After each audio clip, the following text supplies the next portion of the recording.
Welcome into the latest edition of ESPN FC. I'm Dan Thomas, joined by Craig Burley and Shaka Hislop. We'll start today's show in the Carabao Cup at St James's Park. Newcastle taking on at Manchester City.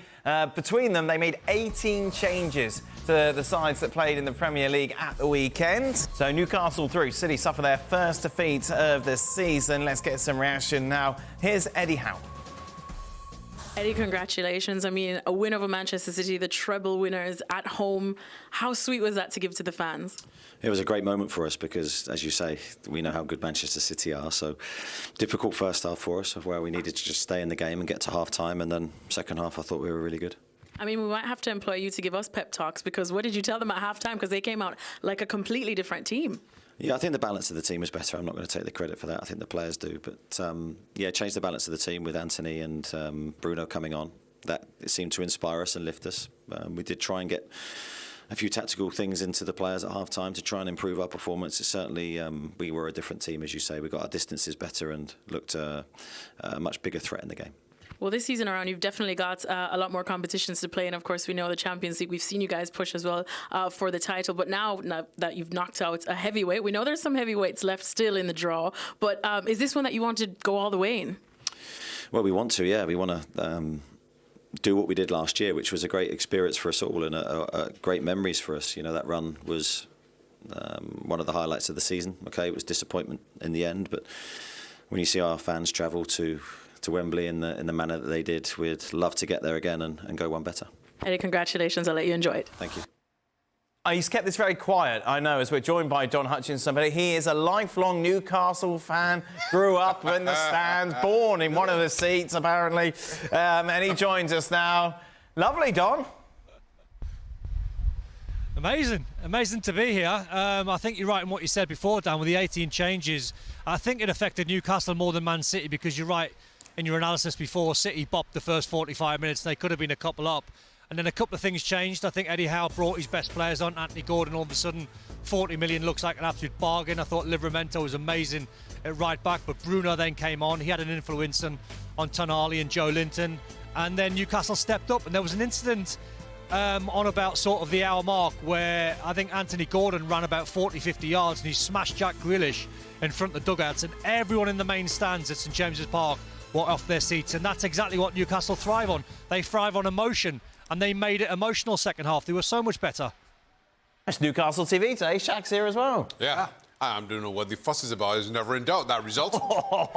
How bad were you in the first half? Yeah, it was pretty bad. I saw no way Newcastle were ever going to win this. And then to hear Eddie Howe saying that he's taken none of the credit, that's kind of how I felt. I thought you didn't want to take credit? Well, I'm just saying. Why were you going to get credit? You come in the dressing, if it was me, I was coming in the dressing room and saying, I don't know what to do here, lads. Y'all are on your own. It really was that one-sided. But to Eddie's credit, and as he said, made a couple of changes, and then all of a sudden, I think that gave the team new life. But more than just the changes, I thought Newcastle started to press Manchester City higher up the park. If City were to get behind them, fine, but never mind this. We're just going to sit back and soak up pressure.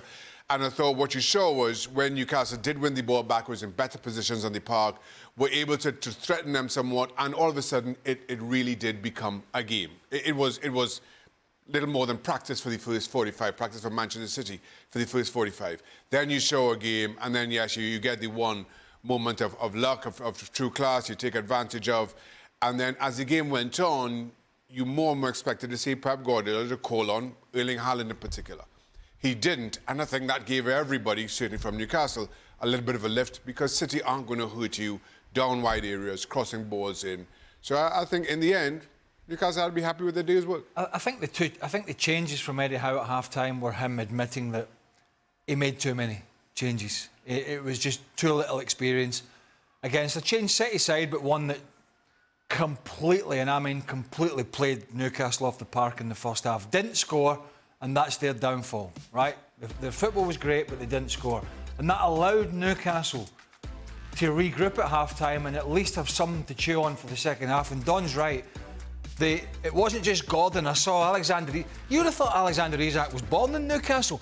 The way that he was running, making tackles, closing people down, and he was getting the crowd up. And I think the whole thing just snowballed. And Newcastle really good in the second half. And Man City, it has to be said, never looked like they were going to score. Shaq mentioned it. Did they just not care?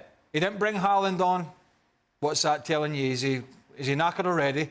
In what, early October? Carabao Cup's always been important for City. They went out to Southampton last year, but they played quite a strong side. Now they've gone out here to a much-changed Newcastle side.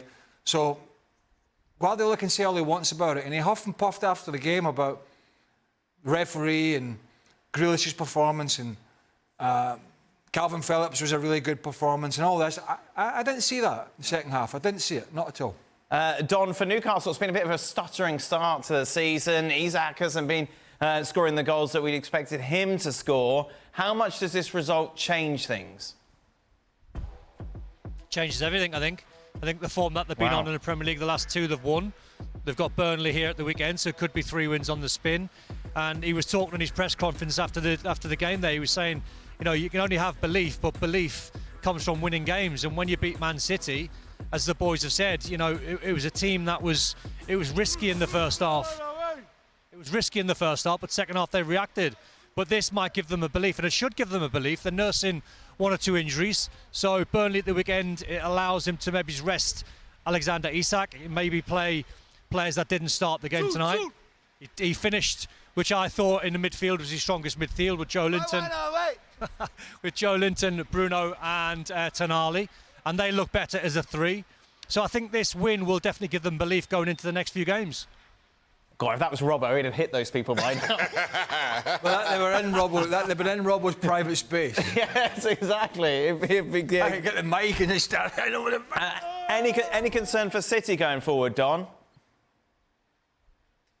Not really. I think Pep was being genuine. I think in his analysis afterwards, I think, you know, without harping on, I think they've had quite a few games in terms of the Premier League games and players being away on international duty. He doesn't like a long pre-season. He mentioned that Grealish has not had a pre-season, so he needs games off the back of an injury as well. He didn't bring Haaland on for a reason, because obviously he's resting him for, I think they've got Wolves away next, then Arsenal in the Premier League. So he's probably realised after the treble last season, it was probably nigh on impossible they're going to do the treble again, even though it's very early.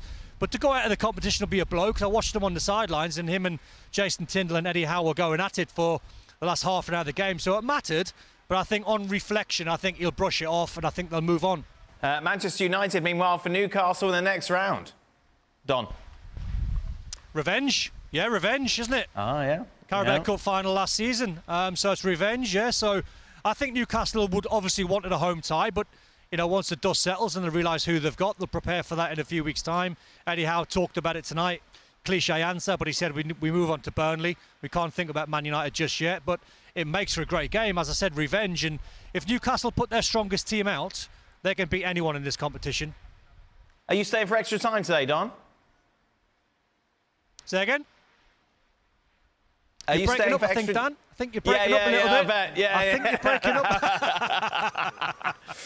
Have a lovely evening, Don. Enjoy a night out in your hometown.